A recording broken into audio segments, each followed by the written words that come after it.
بسم اللہ الرحمن الرحیم۔ چھوٹی چھوٹی باتیں، عائشہ چودھری، جرمنی۔ اگر آپ کو کسی سے کوئی شکایت ہے تو اس شخص سے محبت اور نرمی سے ضرور شکایت کریں کہ وہ کچھ نہ کچھ جواب دے گا۔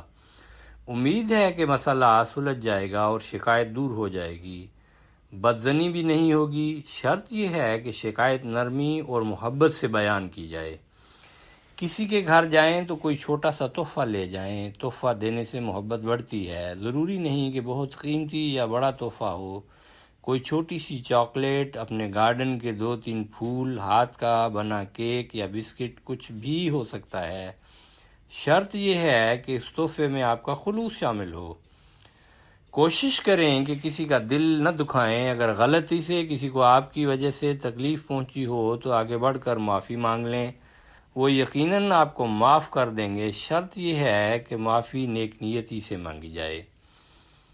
دوستوں کو، رشتہ داروں کو اپنے گھر پر مدعو کریں، کبھی شام کی چائے پر، کبھی شام کے کھانے پر۔ ضروری نہیں کہ بہت اہتمام کریں، جو کچھ ہے اسے مہمان کی خاطر کریں کہ مہمان اللہ کی رحمت ہوتا ہے۔ شرط یہ ہے کہ مہمان نوازی خلوص دل سے کی جائے۔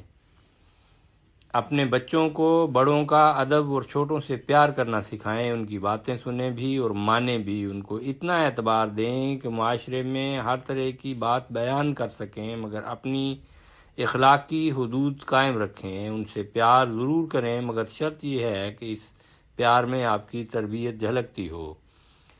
صاف ستھرے اور نئے کپڑے ضرور پہنیں کہ صفائی نصف ایمان ہے، اور صفائی میں آپ کا لباس بھی شامل ہے۔ نیا کپڑا پہنیں تو اللہ کا شکر ضرور ادا کریں کہ اس نے آپ کو توفیق دی۔ صاف ستھرے کپڑے نہ صرف آپ کو تر و تازہ کرتے ہیں بلکہ دوسروں کو بھی آپ اچھے لگتے ہیں۔ ضروری نہیں کہ کپڑے کسی ڈیزائنر یا برانڈ کے ہوں تو ہی اچھے لگیں گے۔ اگر آپ استطاعت رکھتے ہیں تو بے شک برانڈ بھی پہنیں، لیکن اس میں دکھاوا نہ ہو۔ آواز شعیب خالد۔